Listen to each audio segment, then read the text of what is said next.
Morning, everyone. Good morning, Facebook. Good morning, YouTube. Good morning, Instagram. I'm just going to wait for some of you guys to start tuning in so we can dig right into it. If this is your first time, definitely comment. Let me know it's your first time. Let me know where you're tuning in from. Even if it's not your first time, let us know where you're tuning in from so we can give you a shout out. Um, for those of you who are tuning in for the first time and don't know who I am, or this just came on your timeline, my name is Aisha Chidole. I'm an immigration attorney, and I represent clients in all 50 United States and outside of the United States with their family immigration matter into the United States. Um, if you'd like to contact me, my number is 407-995-6567. If you're on Instagram, it's right there in my profile. If you're on Facebook or YouTube, you can see it scrolling through the ticker. And you can also send us a WhatsApp, 404-333-8751. Hi, Vanessa. First time from Alabama. Thank you for tuning in. And Susie Shanice from Seattle, DeFlav from Chicago. Hey, hey. Let's see who else we have here. Mm.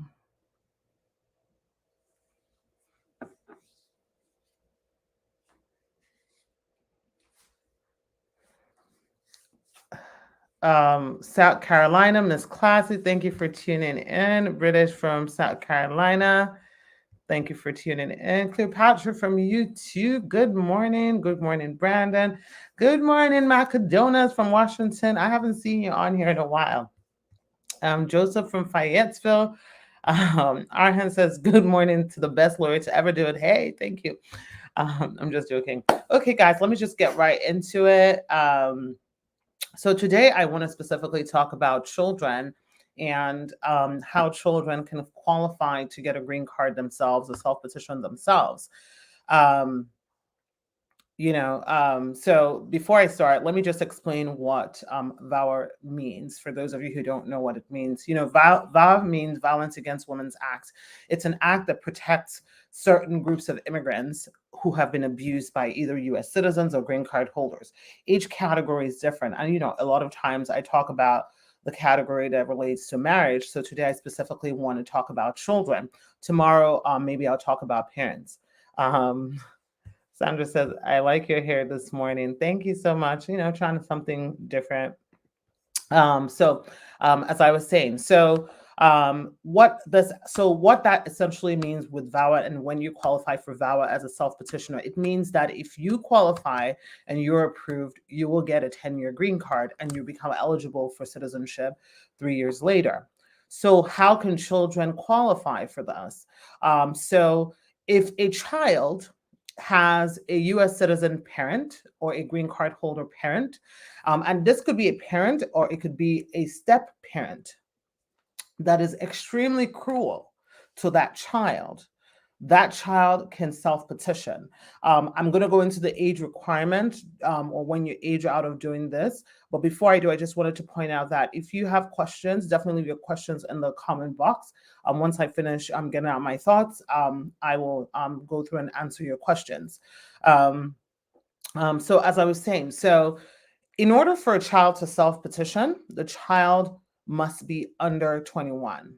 If you are over 21, you can still petition. However, what's going to happen is you're not going to, no, let me put it this way. If you're over 21, but younger than 25, if you can show that the reason why you didn't self-petition when you were under 21 was as a result of that abusive behavior, you didn't have the ability to do it or have the resources due to the abuse to do it, then you can self-petition. Once you hit 25, you no longer qualify. The caveat here is if you're over 25, you're now going to be able to do what we call a concurrent filing. And what a concurrent filing means is that you're filing for your VAWA application, your adjustment of status, which is your actual green card, your work permit, and your travel permit. Because once you go over 21, family preference kicks in. You're no longer considered an immediate relative. You now have to wait for a visa to be available. However, if you're under 21, you can file for your VAWA application, your green card, work permit, travel permit, all at the same time. And your timeline will be the same as, say, anybody else filing for marriage. Somebody else filing for VAWA based on marriage. So you're looking at 2 years to 2.5 years. And this is applicable if you live in the United States. The only time they make exemptions for people that do not live in the United States is if your parent work for the U.S. military, work for the government outside of the country. Otherwise, you have to be in the United States, or you have to have, lived in the United States. So now let's talk about, abusive behavior towards children and what that looks like. Um, so, I know parents and children are one that's really tough. It's really tough for me to hear. It's really tough for me to read, because, it's like your parent, it's like your child. Like, how can somebody be so mean? But, the fact of the matter is that this happens, it happens, where, dad marries, a US citizen, and, so nobody should come for me about male or female, because that's not what I'm doing today. This can happen to men. This can happen to women. Women can be mean. Men can be mean. I'm just using this for examples. So back to what I was saying, it can be really, like, let's say, dad marries a US citizen mom, and she basically turns you into like Cinderella, and I use Cinderella, as an example. It's an easy example, when you're dealing with kids, where, Cinderella had a stepmom and two wicked stepsisters who basically turn her into a servant. All you do is clean. All you do is, take up or take care of everybody else, being forced to work at a young age when you're not capable of it. Some kids are molested, or abused sexually by their parent or step parent. Some kids are beaten mercilessly, that leaves them blacked out. Some kids are their parents or step parents are so cruel that they will, part of their punishment is withholding them from going to school, or providing the internet access that they need to do. This is 2022. Everybody's homework at some point requires some sort of access to the internet here and there. Not your homework every day, but sometimes you might need to do, or especially, with this period of COVID, where we saw like a lot of children who, were in these horrible households, and had to do, like stay at home learning. And because they had really awful, parents or step parents, like they couldn't show up, to school. They couldn't get their work done. So like they're like a year behind, or a parent who is, an addict, of any kind, and leaves the child basically to rear themselves. So these are all different forms of abuse to a child that can qualify a child to get a green card. So, it's really important, because I don't talk a lot about it, because it's hard. It's really hard to accept, my parents or my step parent or whatever it is, but it happens. So, this is an avenue for that child. Or if the other parent is so terrified, because a lot of times what you see is that, when a child has an abusive parent or one abusive parent, um, the other parent is usually also a victim of abusive behavior. And so having a parent, or if you're a parent watching this and you know that your child is dealing with that, you can definitely advocate for your child and speak for your child, and we can help put your child's petition together. So that's that with children. Tomorrow I will talk specifically about parents. And just the other thing, one thing that children and parents are also concerned about is that, will my parent know? What if, my parent finds out? What's going to happen to me? I've talked about us all the time. The same rules apply to marriage, to spouses, that applies to parents, that applies to children. USCIS, has a confidentiality requirement where they cannot disclose or reveal to your abuser or anybody, as a matter of fact, what is going on with you. If you submit a petition, with an attorney, usually you have a safe address in your attorney's address. And so, I'll tell you, at our own firm, when, we submit petitions, all mails come to us, And, we always ask our clients for safe addresses before we ever mail anything out. Even if your address never changed with every document, I will still ask you because, you see people who don't have access to their mailboxes, or their spouses don't take the mails and either rip them to shreds or hide them. There's all sorts of things that happen. So we never want to send that out. And also it puts you at risk, if you're the victim of abuse, to receive that. So that's that. So Kiara on Facebook says, wow, I didn't know children could qualify for VAWA. Absolutely, children could qualify. Of course, there's also another category of children that can qualify under their parents. So like if you have, so if your parent, for instance, is a non-green card holder and also qualifies for VAWA, you can certainly apply under your parent as a derivative beneficiary.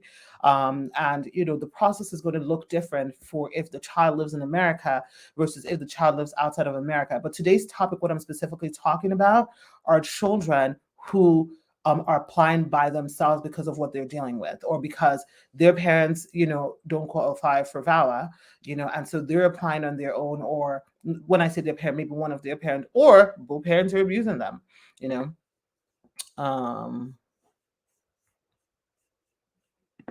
Okay, so Shauna Everblast says, Attorney, I filed for VAWA last year and my daughter was listed on my application. She will be 21 this year. Is she still qualified, and will we get a green card when I'm approved? She's in Jamaica. So no, that's not how it happens.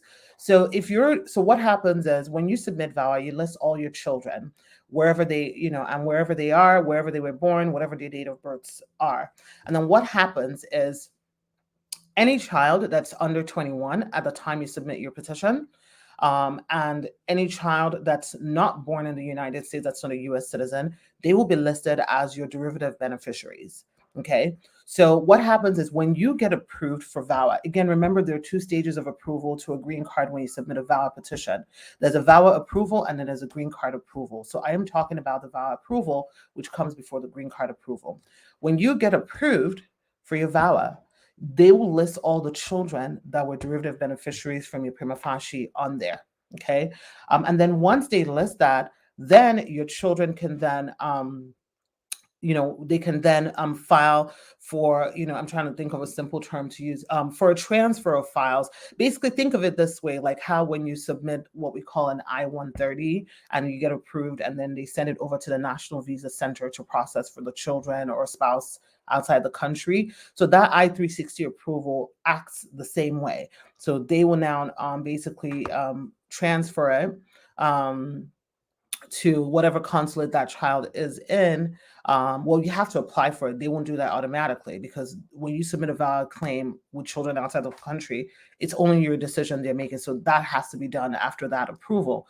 And then that is how your child will get their green card. The question about aging out, the good thing is that you submitted it before your child turned 21. So what they're going to be looking at in that case is priority date, because obviously after she turns 21, she falls into the family preference category. And so there's just a math that they use to do the calculation to determine whether or not she will be under like an immediate or current visa, or whether she has to wait longer for it. It's a little complex, so it's not something that I can easily explain, if you don't know the legalese of, priority dates and family preference categories and stuff.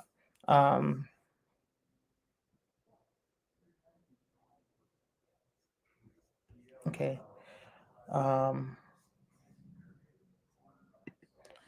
So Shamika Benson says, can you tell me what time length is more or less for spouses coming from Nigeria to the U.S. to live in the U.S. with their spouse if everything is in order? I can't tell you, because right now Nigeria doesn't even have any appointments available. Like, we have clients that we've been literally harassing, Nigerian embassy, Nigerian consulate or American consulate in Nigeria, about. So it's really hard to say. But honestly, any consular processing right now, you should really be expecting about 18 to 24 months. It's so interesting because one of the excitements, with this new immigration administration was we thought somehow things would move faster. But I have to tell you, things are actually moving slower than, than I've ever seen before. So I really don't know what's going on. And personally, it's frustrating for me, that things are moving slower. You would think that, the whole idea of, given to your work permits to reduce the backlog will make things move quicker. But even that, things are just moving much slower. I know that there was COVID, so, and a lot of embassies were closed, but things are just taking a really long time. Um, Okay, let me see some questions. What if the child is 21, has been in an abusive marriage since he was 18? Can he still file for VAWA being his 21 now? So are you saying that the child was actually in a marriage that was abusive? Is that what you're saying? If that's what you're saying, the child is in a marriage, yes, the child can still petition. Well, the child can petition as a spouse. Or if you're saying that the child's step parent was abusive, um, the child can file. If the child is now 21, they can file, but they're not going to be eligible to submit an adjustment of status application. They're only going to be able to submit a VAWA application. And then when that's approved, they have to wait for their priority date to be active, and then they'll be able to do the adjustment of status. But if they're in America, they would have deferred action. So they would be able to get their work permit and stay here on deferred action until that priority date comes. Okay, Paul says, hey, good morning. It's Mustafa. I emailed you. Okay. I'll check your email once I finish. Hello. So this is from Instagram. Hello, I submitted for VAWA in August and I was sent an RFE, which is a request for evidence, in September. I didn't get it, so I wrote a letter to Vermont in October. Still haven't received it. Is there anything else I can do? You should probably contact a lawyer to see if they can reach out to them via the attorney hotline to see if they can get you back that letter. Get you back that RFE. The thing about VAWA is because they're trying to protect you and making sure that nobody's self-impersonating you when you're calling or whatever it is. If you call, they would not respond to you. So you must do it by letter, either via you doing it yourself if you don't have an attorney, or your attorney can do it for you via, the attorney hotline. Okay, so Gael says, I wrote a very important question. Please read. So let's find you. Okay. Because VAWA is a two-step process to get the green card, can you help to understand when you say timeline 2.5 years? Is that from start to finish with the green card included, or is that just to get the VAWA petition approved and you have to wait another year for a green card, making that 3 years? Usually 2 years to 2.5 years is up until the green card. A lot of times you'll see the initial VAWA approval at what we're seeing as of 2022. I'm seeing on average somewhere between 18 months to 24 months is when we're seeing the actual VAWA approval, or even 17 months. And again, like I always say to you guys, you can't hold me or any other lawyer responsible for telling you your timeline, because I don't make the decisions. We can only give you an estimate based on either what we see or what has been published. But 18 to 24 months is usually when we see the initial VAWA approval. And then within 5 months of that time, 6 months of that time, you'll get your either a green card bypass. Bypass means that they won't schedule you for an interview. They will just go ahead and ask you for your medical exam if it's expired, or if you didn't submit one, and approve you, or they will schedule you for an interview. It just really depends. Having said that, are there people that we've seen get their initial VAWA approval in 16 months, 15 months? Yes, they are. I would say, and I always say this like it's an anomaly. It just does not happen. I have one client that got approved within 6 months, and I suspect it's because of, in that particular case, there was some error the USCIS made where I had to actually reach out to a supervisor. So that's not the norm. Most people will fall within that 18 to 24 months. Arhan says, will they ask about unauthorized work at my interview? They may or they may not. So how it goes is, some officers will literally, there's a section of the 485 that will basically have yes or no answers. Yes, no, yes, no, yes, no. Some officers will literally go through everyone. Have you ever worked without authorization? Have you ever violated the conditions of your entry, your immigration visa, whatever it is? Have you ever, been a prostitute? Have you ever murdered somebody? Have you ever, like, some officers will literally go line by line, and then some other officers will literally just breeze through and say, have you ever claimed to be a U.S. citizen? Have you ever committed a crime? So it just really depends on who your interviewer is, or who isn't, because that will determine whether or not you're asked that question. Now, Arhan, I don't know what kind of petition that you've submitted, but when you're married to a U.S. citizen, you are forgiven for working under the table when you're found an adjustment of status. Similarly, that applies as well with VAWA petitioners. Now, that being said, you never, ever, ever, ever want to write on any documentation or claim anywhere that you're a U.S. citizen, because that will never be forgiven. At least as of 2022, there's no way around that. So don't do that. Kiara says, for VAWA, what if you don't receive a prima facie over a year was filed DIY? I would be worried. At least if my clients don't receive it, I'm like, why the heck has my client not received a prima facie? But again, you just said the person filed DIY. That's why when you have something so important, and I don't mean to be preachy, at the end of the day, you don't have to hire me. Like I always say, you don't have to hire me, because to me, when I come on here every morning, this is my giving back to you guys, because you got, of course, there are going to be people here that want to try and do stuff on their own. There are going to be people here that maybe even have other lawyers and they just want to learn about what's going on, right? Or what the options are. But when you have something, my face keeps twitching, it's driving me crazy. When you have something as important as a VAWA self-petition, you're dealing with an abuser, you're dealing with your life here, you should certainly consider using an attorney, because this is a case of penny wise, pound foolish. Imagine, you doing something DIY, you have absolutely, because, sometimes people think, oh, I'm just going to fill this form and submit it, but really don't understand the legalities of what it is that USCIS is looking for. And you submit that. Like, let's use this as an example. Submit this DIY thing, didn't submit anything that would, rise to the level of a prima facie determination letter, and then 2 years later you get denied, right?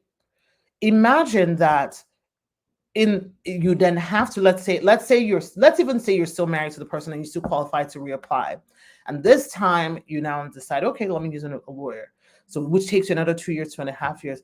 That is how much income you've lost. That is how much of your other family members that you could have helped that you've lost in the last 2 years, just because you were trying to be penny wise, pound foolish. Because the only reason why people do DIY is because they're like, well, I can do it myself, I don't need to pay for somebody. But you should always tell yourself that this is something that you deserve. You deserve it, and you should do it well, because it's your life. So nothing is more important. It's always very interesting when people are not willing to invest in themselves. Look at it that way. If you are in an abusive situation, you've been dealing with this for a long time, and these are even for people who know they qualify and haven't submitted anything. Like, why wouldn't you, if you had the opportunity to change your life? Why wouldn't you get freedom if you had the opportunity to get freedom? I know it takes a lot of courage, but that's why, there are a lot of things in place to help make people feel safe and secure when they submit this stuff,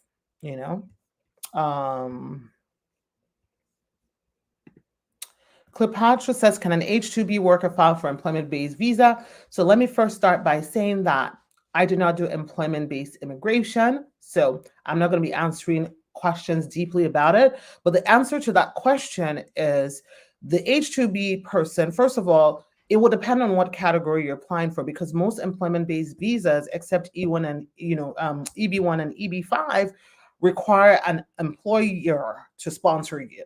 So the employer has to sponsor you, but you must be in status, meaning you cannot come out of H-2B status. You cannot be an overstay for that. Now, if you have $1.8 million or $900,000 to invest, and you're in status, by all means, certainly do that, and you will get your green card.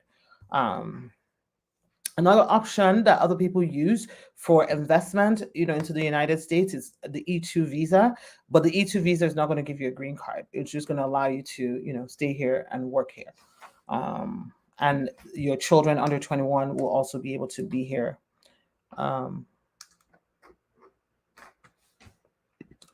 So Salif Yaji Mugala says, what if you are students and you get married and you don't live together due to different schools? Will that affect the process? So the answer really depends. So if you're students, and basically, to me, students is a legitimate reason why you might not live together, because if you're in college or you're in master program, medical school, dental school, law school, it's hard to transfer schools, because you might be transferring schools and, another school might not take all your credits. So in that case, if that's something that applies to you, you want to make pretty good sure that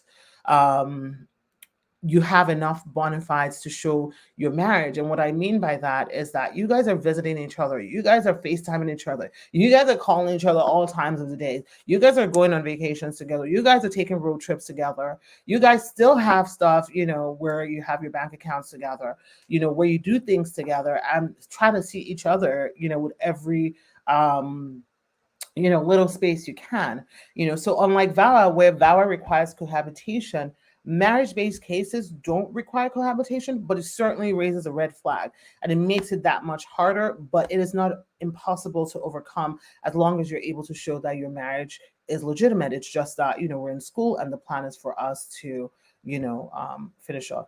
It's like YouTube and Facebook is so chatty today. Okay, let me see. Let me just take Instagram question. So this person is like, what if you're married and you're living in different states? Like I mentioned, this is basically what I just answered. If you're married and you're living in different states because I just don't like that state, or it's too cold, that's not good enough. You're going to get denied. So if that's your reason, you better move. Ms. Beck says, I want to start the process. Awesome. You can call us 407-995-6567, or you can also send a WhatsApp 404-333-8751. Okay, let me answer this question on Instagram. Vanessa says, when can you apply for citizenship? Is it 3 years after your permanent green card or 3 years counting from when you got your conditional green card?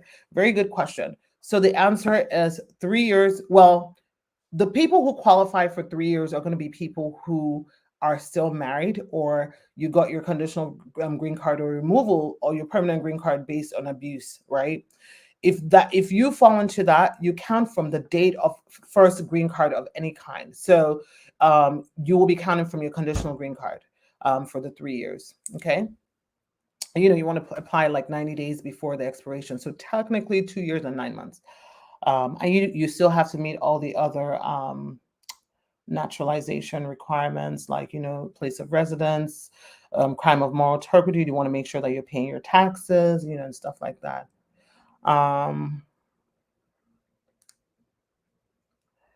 Okay, so MZ Beck says, what if I apply for the I-130 if I'm still a green card resident? Like, I'm assuming you mean like a green card holder, but still waiting for my N-400 and he hasn't overstayed yet.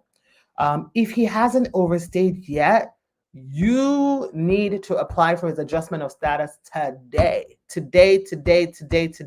before he overstays, because he will actually be eligible before you become a citizen. The only time that you have to be a citizen before you can petition for your spouse is when your spouse has overstayed. And overstayed, and then of course there are no visas available. Visas are current as of February. February is next week. Visas are current as of February. So if your spouse hasn't overstayed and you're a green card holder, your spouse is eligible today. So chop. Nakia says, very important, so true. I don't know what you're referring to, but thanks. Somebody says, what is the difference between advance parole and travel document? Nothing. People use it interchangeably, like travel permit, travel authorization, advance parole is the same thing. And it just means basically when you have a pending petition, USCIS can approve you for travel in and outside of the United States while your case is pending. If you do not have a travel permit or advance parole approval before you travel outside of the country, just know that if you're traveling outside, you're probably not going to be coming back. So you definitely want to wait for that. And when you do have that, like I say all the time, make sure that you are traveling with, your approval letter. Make sure you're traveling with a photocopy of, your travel permit, which is usually most of the time a combo card with your work permit.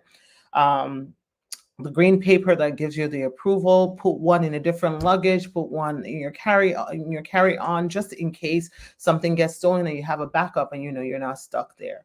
And don't stay out for too long, because you don't want to be stranded or the borders to close. Listen, with a pandemic, anything can happen. We could get a new variant and they could close some borders. So you just want to make sure that you're mindful of that. All right, let's see what other questions before I jump off. Okay, so Fumi says, for VAWA, please, what's a prima facie, please? Okay, so a prima facie determination letter is something that you receive when you submit a VAWA petition if they feel that you've met the bare minimum requirements to be classified as a VAWA, as someone that's eligible for VAWA approval. Now, let me pause and say this. A prima facie letter does not guarantee an approval, nor does it guarantee that you're not going to get a request for additional evidence. But you meeting the preliminary requirement is a pretty good sign that you're moving in the right direction. So that's good, and we like that. We want to see that, because when you don't have one, then it just means that you're literally not even in the running. Okay. What else do I have? Do you have to file taxes with your spouse if you have a pending VAWA case? You don't have to. If you want to, you can. If you guys are still married and, obviously your spouse doesn't know what's going on, as they shouldn't, just for your own safety. But if you want to file taxes with them, you can. If you don't, don't file taxes with them, but just make sure that, because you're obviously saying your case is already pending. But if you haven't submitted your VAWA petition and you were still married and you have the ability to file taxes with your spouse, you should file taxes with your spouse, just because, it really helps your case. It's not something, if you don't file, it doesn't mean that your case is going to be denied. It just means that you have to have other things to show that, you have a strong, bona fide and good faith marriage, TJ Worldwide says, I had my interview since October last year, and I haven't heard anything from them yet. What do you think is going on, madam? I don't know what's going on because I wasn't at your interview. That being said, sometimes, it can take up to 6 months for you to get an approval if they're going to be approving you, especially if you're from certain countries. I say this all the time, as a Nigerian myself personally, I think it's whack and it sucks that, my Nigerian clients go in there and they have everything together, but yet their approvals take much longer to come in than anybody else. Other people might have absolutely nothing. Like, I can go into an interview with like somebody from a different country. Like, we literally don't have nothing, as far as bona fide. And they'll be like, I'm going to give you a chance. And then we come with Nigeria, they have like 100 bona fides and they're like, oh, we got to do some more investigation. So unfortunately, USCIS targets some countries unfairly, or have given them this reputation. And so their things tend to take more. So TJ Worldwide, I don't know where you're from, but if you're from Nigeria, I'm not going to be surprised. And then there are also some certain field offices that are really hardcore mean towards Nigerians. So that's also another factor. But then again, if you haven't received a decision, 8 months, 9 months, one of the things that I always stress at that time is that you got to be careful. You got to be careful because it means that you're doing some real deep dive into your background. Don't be surprised if you see a house visit, like they come visit you, or they come to your wife or your husband's workplace, or they go to your property management company, or they contact your neighbors. Any of all that could happen, or they're checking your social media. You can't be talking about, I'm happily married, and then on your social media it's like, I'm free, living single, whatever it is, or you have another chick on there or another guy on there that's not your spouse. So you want to be very careful about that and be very mindful that you're still very much under a microscope. Okay, let us see what else.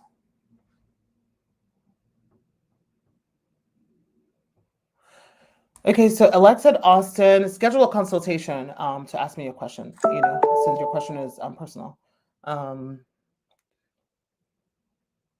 So Anasi Chika says, since you're not in Houston, is it possible you still go with your clients to an interview? Absolutely. So my interview schedule varies, so with the world of COVID, now USCIS allows attorneys to appear telephonically. What that means is that we make our appearances by the phone. When, you're scheduled for your interview, you take a document that I've given you, and then the officer calls me and puts the phone on speakerphone, and then we conduct the interview that way. It's the same thing as if I was sitting behind you, or next to you in an interview, because really in an interview, I as an attorney, I'm not talking, you're the client that is being interviewed.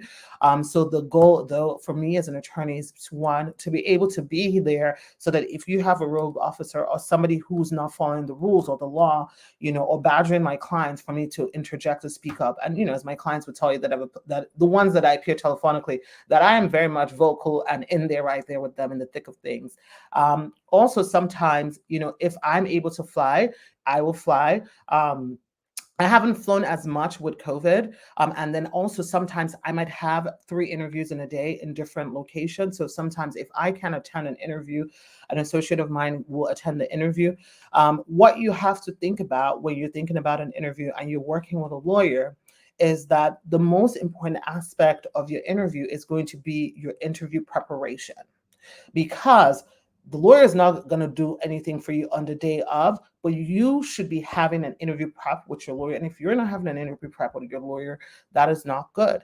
You should be preparing for whatever might come. As my clients will tell you, like, I am intense in my interview prep. Like, you need to know the answers to all these questions, and I mark it in red. Like, why don't you know the answer to this question? Why don't you know the answer to this question? Because, you don't want to go into the interview and not know, oh, what is the date of birth? I don't want to hear any excuse of, oh, I'm a guy, I don't remember dates. What's your wife's child's date of birth? Like, you should know that. So those are the things that your lawyer should help you and your spouse prepare for the interview. Okay. Ashani says, guess you can't see my question. Where is your question? Let's see. Let me see. Phenomenally Ambitious says, good morning to the best immigration attorney and team out there. Thank you so much. Ashani, I can't see your question. It's so funny because people always think that I see all these questions, but, they go up so quickly, and I have so many different platforms that it's just virtually impossible to get to. Ashani, I see real talk. So Prasad said, you're really beautiful. Thank you so much. Iyaki Skincare says, if you're an American citizen, how long does it take to get your partner a work permit?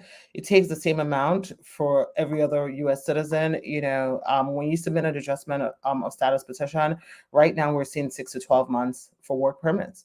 It really sucks. And we actually even seeing people attend interviews before they get their work permit, because sometimes you might have an interview 7 months after you put in the application, and so you even had your interview before you got your work permit. So it's really OJ Blazing said, sorry about the twitching. I know, like, my eye is twitching. I haven't been getting good sleep, guys. I have been working.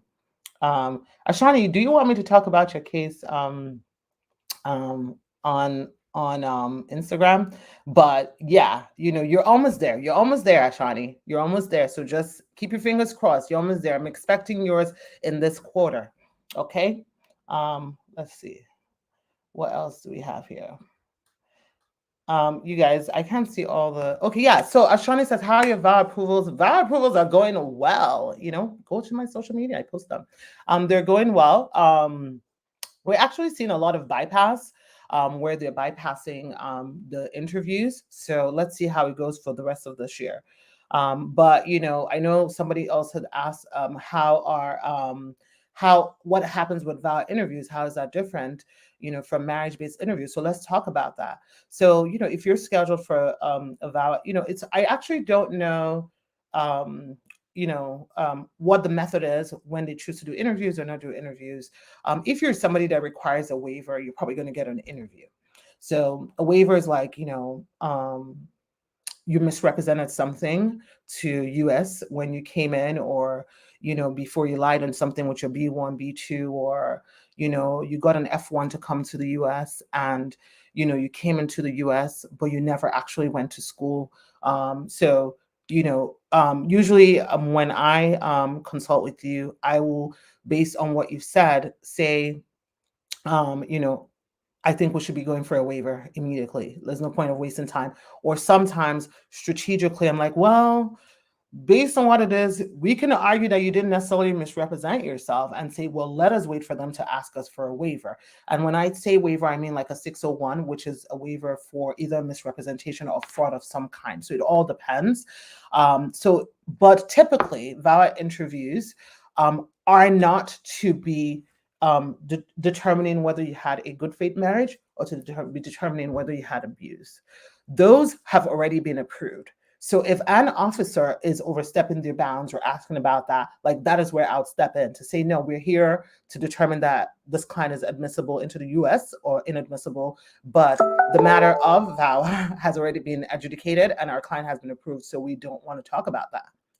So that's where your lawyer is there to advocate for you or say, nope, we're not going to answer that. I mean, sometimes if I see, and I've been, knock on wood, fortunate to have officers that are very understanding, about this, because it's very sensitive to a lot of people, and a lot of people get emotional. I'll talk about conditional green cards in a second. So if I just see that it's a simple or harmless question, or I may just say to my client, just, you can go ahead and answer that.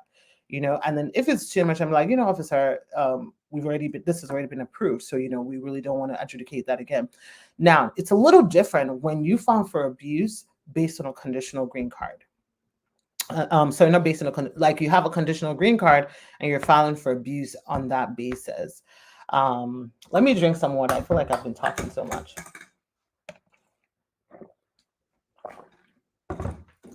Okay. So if you submit an application based on abuse, right, as a conditional green card holder, two things could happen. You can either still be approved without an interview, or you could be called for an interview. But when they call you for an interview, they expect you to talk about that. And sometimes it can get heavy and it can get emotional. Sometimes you can see the officers wanting to cry themselves. So a lot of times you'll have officers, once they even start, they don't want to continue about it. Like, okay, I've heard enough. Like, but they have to ask something about it, because that is when they're making a decision. So that's one. When we have conditional green cards, and I'm prepping my clients, I want to see their body language. I want to see how they're articulating themselves. Because, maybe because, I'm an immigrant and I'm from, a country where people have difficulty, and, Caribbeans are like this as well. And a lot of Africans are like this as well. We have difficulty showing weakness to people we don't know. We're not very vulnerable. It's like, nope, they're not going to see that. They're not going to see that. Or, well, what am I going to do? Yeah, he's horrible to me, but, I got to keep living my life, and like I always say to clients, this is not a time for being machismo, macho, a strong woman, queen, whatever it is. You need to be able to let the person sit in your shoe and understand what you've dealt with or what you've been through. So it's really important with your body language. And, people deal with discomfort in different ways. Like some people giggle, I might have like somebody telling me something really awful that happened to them and they will be giggling, but that is something that I've learned over time, and also with reading so many of my clients' psychological evaluations and to see the different ways people present, or some people like literally block things from their minds. And part of why you do the declaration is that it helps you refresh your memory, of certain things. And it's painful to relive them, but it is important to relive them, because when these people are making a decision, you don't want them to say, well, it's just ordinary marriage problems. You know what I mean? Because ordinary marriage problems is also different for people in America than for immigrants. Let me give you an example. I use Nigeria just because it's a safe country for me to use, because I'm from Nigeria, so I can talk shit about Nigeria. Excuse my language. So in Nigeria, for example, you will find families who will be upset at their child for leaving a husband who beats on them. oh, go make it work with your husband. Or they go report to the police and the police says, go make it work to your husband. Oh, he just slapped me that one time, or it was just the one time he gave me the bruise. So, just ordinary marriage problems. That is not ordinary marriage problems. That is abuse. So ordinary marriage problems is not ordinary here in the United States if it's that context. So it is important that you are specifically articulating those things as opposed to, oh, my husband doesn't like washing the dishes, or he makes me take out the trash. That is just someone who, he's just, not a team player in the marriage. So there are two different things, but ordinary means different to different people. So it is important that we get and pour out every issue, or prepare every issue so that when we go to an interview for a conditional green card, you understand? And then with a VAWA case, we present that when we submit your petition.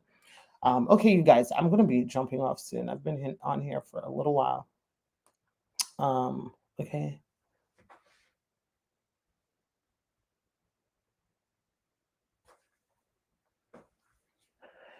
So Mimi says, do you have Nigerian clients that have gotten their green cards through VAWA? I'm asking because all the Nigerians I know have pending cases that are about 2 to 3 years and still waiting for approval. I absolutely do. And in fact, 2 of them are actually online right now. So if they want to talk, they can.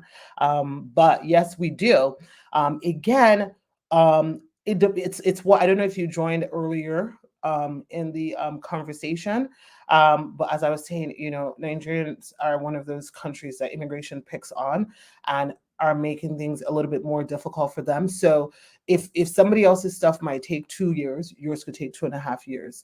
But do they get approved? Eventually, if you have a strong case and if you actually had a legitimate divorce, absolutely.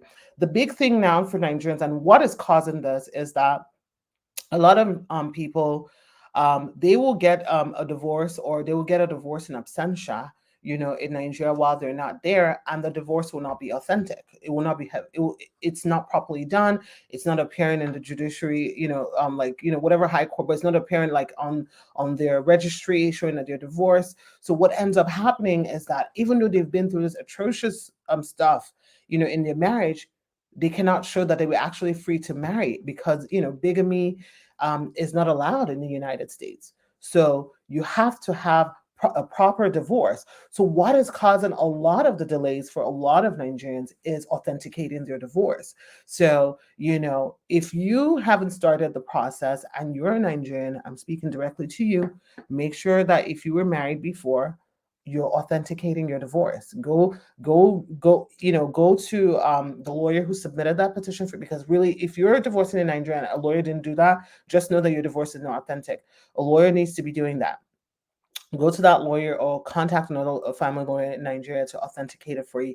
Obviously, the requirements are different if you had a traditional customary marriage only versus if you had a court wedding. Now, if you had a traditional marriage, which most people do, and a court wedding, which most people do, the divorce that stands is your court divorce, not a customary dissolution where you're like, oh, take your bride price back. So Nigerians are definitely having a tougher time, but are they getting approved? Yeah, if you have a good case. Ashani says best lawyer ever. Love you right back. I love all my clients. Good morning, Novelette Smith, and good morning, Novelette Brian. Do I have 2 Novelettes on here? Hi, Brandon. Okay.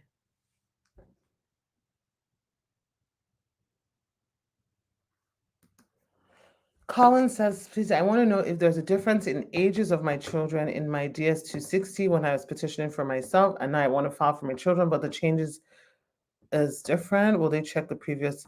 I don't understand your question, but yes, they will check everything that you've ever submitted. Like, so if you have anything that you've done with immigration, when you're filing for a green card, and then again, when you're filing for citizenship, they're pulling up everything from when you submitted applications for B1, B2, when you submitted student visas, when you submitted J1 applications, H2B, everything is being pulled up. And yours would actually raise a red flag if what you're saying is that your children's ages are different. So are you essentially saying that, guys, I actually have a meeting right now with my staff. So I got to go in 5 minutes.